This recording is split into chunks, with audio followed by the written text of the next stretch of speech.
Hi hello नमस्कार मंडळी, स्नेहलता संदीप या चॅनलमध्ये मी स्नेहलता तुमचं सगळ्यांचं अगदी मनापासून स्वागत करत आहे. तर तुम्ही माझा कालचा व्हिडिओ बघितला असेल, कुर्ताच्या मुटक्यांचा व्हिडिओ बघितला असेल. खरंच खूप छान प्रतिसाद मिळतो आहे मला तुमचा सगळ्यांचा, आणि असंच पुढे येणाऱ्याही व्हिडिओंना खूप छान प्रतिसाद मिळावा असं अपेक्षा करते. आणि आजच्याही व्हिडिओला मी सुरुवात करते. बरेच जण मला विचारतात की उंबरठ्यावरती हळदीचं लेपन का करावं, तर घरात पॉझिटिव्हिटी राहावी, निगेटिव्हिटी घरातनं बाहेर जावी, घरातलं वातावरण उत्तम राहावं, आपला उंबरठा प्रसन्नासाठी असावा, घराचं मुख्य प्रवेशद्वार हे सुशोभित असावं कायमस्वरूपी, यासाठी मी उंबरठ्याची पूजा करून घेत असते. आणि हेच मुख्य कारण आहे. आणि जितकं छान आपल्याला वाटतं तितकंच छान आपल्या घरालाही वाटायला हवं असं मला वाटतं. त्यामुळे छान उंबरठ्यावरती हळदीचं लेपन, रांगोळी, देवपूजा म्हणजे उंबरठ्याची पूजा, दीप वगैरे सगळं मी करत असते. आणि याच पद्धतीने तुम्हीही केलं तर तुम्हालाही तितकंच छान वाटेल. त्यानंतर आज खूप दिवसानंतर गॅलरीत एक जास्वंदीचं फूल आलेलं होतं. खरंच खूप छान वाटत होतं. या झाडाला आलेलं पहिलं फूल आहे. हे बऱ्याच कळ्या लागलेल्या आहेत, पण या झाडाला लागलेलं पहिलं फूल आहे. आणि पहिली कोणतीही गोष्ट तितकीच खास असते. बघू शकताय किती सुंदर असं आलेलं आहे. आणि बरेच बाकीचे झाडं, ब्रह्मकमळाचं झाड तर पारवरती टेकायला लागलं, इतकं मोठं झालं आहे. त्यानंतर आज आम्ही गेलो होतो प्रति शिर्डी इथे दर्शन करण्यासाठी. तर व्हिडिओ शेवटपर्यंत नक्की बघा. व्हिडिओ आवडला तर लाईक शेअर सबस्क्राईब नक्की करा. आज अगदी शॉर्टमध्ये व्हिडिओ शेअर करायचा होता तुमच्यासोबत, त्यामुळे मग बघू शकताय जसं शिर्डी आहे येवला तालुक्यात आहे की नगर तालुक्यात आहे, तिथलं जी शिर्डी आहे त्याचीच प्रतिकृती इथे उभारण्याचा प्रयत्न केलेला आहे. तर इथे मुखदर्शन होतं, बघू तुम्हाला दिसत असेल तर ठीक आहे, पण बघू शकता इथे साईबाबांचं दर्शन होतं. त्यानंतर हे मारुती मंदिर, गणपती मंदिर हे दोन्ही आहेत. इथे नवीन मंदिर झालेलं आहे. हे जे कोणी बऱ्याच वर्षांपूर्वी येऊन गेलेत त्यांच्यासाठी आहे. बाजूला इथे एक जाण्या येण्याचा रस्ता होता, त्या बाजूलाच मारुती मंदिर आणि गणपती मंदिर बनवलेलं आहे. खरंच खूप छान आहे, एकदा नक्की भेट द्या. आणि आज योगायोग इतका चांगला होता की साईबाबांचं समोरून फोटो व्हिडिओ घेण्याचा योग आला. इतर वेळेस व्हिडिओ काढू देत नाहीत, पण बघू शकताय आतमधून प्रतिशिर्डी अशी काही दिसते. खूप कमी व्हिडिओमध्ये आपल्याला बघायला मिळते. त्याचं कारण ते खूप गर्दी असताना video shooting, photo shooting allowed नसतं. बघू शकता साक्षात साईबाबांचं समोर दर्शन होतं आहे आपल्याला असं वाटतं. खरं तर बऱ्याच ठिकाणी आपण दर्शनासाठी जातो आणि व्हिडिओ काढू देत नाही, त्यावेळेस आपल्याला खूप मूड ऑफ होतो. पण ओम साईराम असं दर्शन घेऊन खरंच खूप छान वाटतं. बघू शकताय खरंच खूप मस्त आहे, एकदा नक्की भेट द्या. त्यानंतर मग ही उदी घेतली जी साईबाबांच्या इथे असते. प्रत्येक आजारावरची मात्रा म्हणून ओळखलं जातं असंही म्हणू शकतात. त्यानंतर मग आम्ही दर्शन घेऊन बाहेर आलो. मग म्हटलं गणपती आणि मारुतीचं मंदिरसुद्धा झालं आहे तर एकदा तिथे दर्शन घ्यावं. त्यानंतर परत एकदा मुखदर्शन घेतलं. बघू शकताय तुम्ही इथे साईबाबांचं गर्दी असेल त्यावेळेस मुखदर्शन घेऊन जातात लोक. त्यानंतर इथे शनी मंदिरसुद्धा बांधण्यात आलेलं आहे, बघू शकताय. खूप छान स्वच्छ सुंदर परिसर बनवलेला आहे. तुम्ही जर इथे येत असाल तर एकदा नक्की भेट द्या. सोमटणा फाट्यापासून अगदीच जवळ आहे आणि खूप छान प्रतिकृती उभारलेल्या आहेत सगळ्या.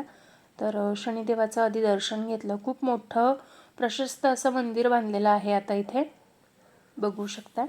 आधी 2 वर्षापूर्वीचा इथलं हे वेगळं होतं, आता हे नवीनच झालेलं आहे. त्यानंतर मग म्हटलं गणपतीचं वगैरे दर्शन घ्यावं. तर बघू शकता राम, लक्ष्मण, सीता यांची प्रतिकृती आहे छोटीशी, आणि छान मस्त अशी गणपतीची मूर्ती बनवलेली आहे. डेकोरेशनसुद्धा खूप छान केलेलं आहे आणि मंदिरच मुख्यतः छान बांधलेलं आहे तिथे आता. खरंच खूप मस्त. त्यानंतर बघू शकताय खूप छान मंदिर बांधलेलं आहे आणि हे आधी नव्हतं तिथे, आत्ता केलेलं आहे. त्यामुळे जर 2-3 वर्ष आधी तुम्ही तिथे भेट दिलेली असेल आणि त्यानंतर परत गेलेला नाही आहे तर तुम्ही एकदा नक्की भेट द्या, कारण तिथे अजून 2-3 छान मंदिरं झालेली आहेत बघण्यासारखी आणि दर्शन घ्यायलासुद्धा खूप छान आहे. भव्य असं प्रवेशद्वार आहे आणि त्या बाजूलाच मारुतीचं मंदिर आहे. या पद्धतीने मला असं वाटतं ते खूप छान काम करून घेतलेलं आहे खरं तर. त्यानंतर हे हनुमान मंदिर आहे. मुख्य मूर्ती दर्शनासाठी इथे ठेवलेली आहे आणि भव्य अशी मूर्ती पाठीमागे आहे, बघू शकता. खरंच खूप छान आहे, बघण्यासारखं ठिकाण आहे. एकदा नक्की भेट द्या. तिथं असं प्रशस्त असं अन्नछत्रसुद्धा आहे. त्याचा ठराविक काही टायमिंग आहे. तिथे जेवणाची सोय सुद्धा तुम्हाला होते, बघू शकता. दोघंही मंदिर अगदी समोरासमोर आहेत आणि छान सुंदर आहेत. एकदा जर सोमटणे वगैरे तळेगाव या ठिकाणी असाल तर प्रतिशिर्डी या ठिकाणी दर्शनासाठी नक्कीच या. खरंच खूप छान सुंदर ठिकाण आहे आणि सेम टू सेम शिर्डीसारखं आहे. तिथून घरी आल्यानंतर तुम्हाला लहानपणीचा एक खेळ आठवतो का? प्लास्टिकच्या खुर्चीवरती आपण खूप वेळा टॉवेल मारल्यानंतर शॉक तयार होतो, हे तुम्ही बघितलं आहे का?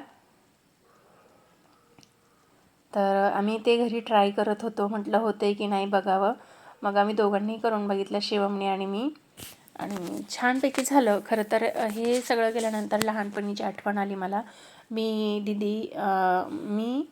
देवका दिदी आणि मुरली भाऊ आम्ही तिघंही असं बऱ्याचदा करायचो. आणि तेव्हा असं होतं की टेस्टर असतं ना, टेस्टर, त्यामध्ये लाईटसुद्धा लागायचा, असा शॉक बसायचा.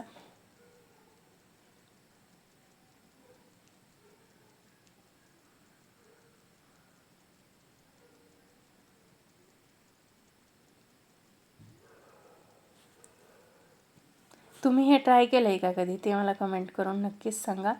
तुम्हाला माझे व्हिडिओज आवडत असतील तर व्हिडिओला लाईक करा, शेअर करा आणि चॅनलवर नवीन असाल तर चॅनलला सबस्क्राईब नक्की करा आणि मला कमेंट करून नक्कीच सांगा व्हिडिओ तुम्हाला कसे वाटत आहेत ते. कारण मी प्रत्येक वेळेस नवनवीन काहीतरी शेअर करण्याचा प्रयत्न करत असते आणि बऱ्याच गोष्टी रेग्युलर रुटीनमध्ये ज्या गोष्टी होतात त्या गोष्टी मी तुमच्यासोबत शेअर करण्याचा प्रयत्न करत असते. तर ते तुम्हाला जनरल व्हिडिओ असतात माझे, ते तुम्हाला आवडतात का? किंवा काय बदल हवेत हे मला कमेंट करून नक्कीच सांगा. माझे व्हिडिओ तुम्हाला कसे वाटतात ते सुद्धा नक्कीच सांगा.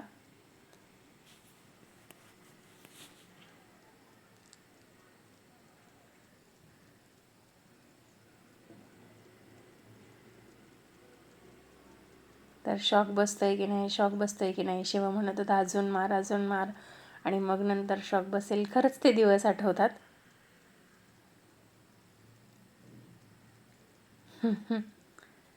चला तर मग भेटूया नवीन व्हिडिओमध्ये नवीन काहीतरी घेऊन. तोपर्यंत माझे व्हिडिओ तुम्हाला कसे वाटतात हे मला नक्कीच सांगा. आणि हे तुम्ही लहानपणी कधी ट्राय केलं आहे का हे सुद्धा नक्कीच सांगा.